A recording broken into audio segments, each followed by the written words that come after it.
This is just working on your communication, your oral communication skills, talking and giving directions. I actually come from a long line of educators. I'm probably fifth or maybe even sixth generation educator. My mother and father were both teachers. My grandparents were teachers. My grandmother was a superintendent of schools. One of my grandfathers was superintendents of schools. And actually, I kind of fought it first when I went to college. I was going to be the rebel and not be a teacher. But the further I got into my educational career, I just kept going towards the education classes, and that's where I decided to be. I've always loved children. I've always, as a child, enjoyed babysitting for others. I did things like playing teacher with my dolls and things like that. So I think it's really just born into me to want to teach. Very good. She's always thinking about us, and she helps us learn more about science and things we need to learn for the rest of the year. She'll help you and assist you when you need it, and she'll give you extra STEM so you could have fun and do what you want. She's always kind and nice to us, and she always has experiments and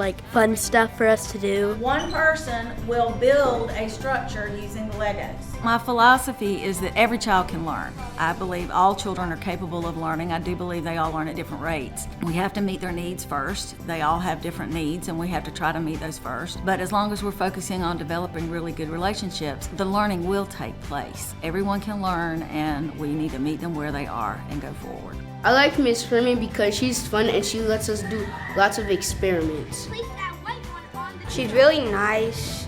She's also really creative and fun. Raise your hand if your group needs a little more time. I taught most of my teaching career in Georgia, and I decided to retire after 34 years and move to Savannah. My family is down in the coastal Empire area. But I very quickly got bored, and I actually got a part-time job, but it just wasn't the challenge that I needed. I've always found my job very rewarding. So I was very fortunate to find the position at Ladies Island. I started there as a reading tutor, and then this position came open here at Mossy Oaks, and I have just been absolutely delighted. I love what I do. This is my 38th year teaching, and I probably will continue to teach for maybe 5 more years. I don't know, but I really love this position. It's a great job. The people here are wonderful. I've just really found my niche. It's been a little bit later in life, but I have found my niche.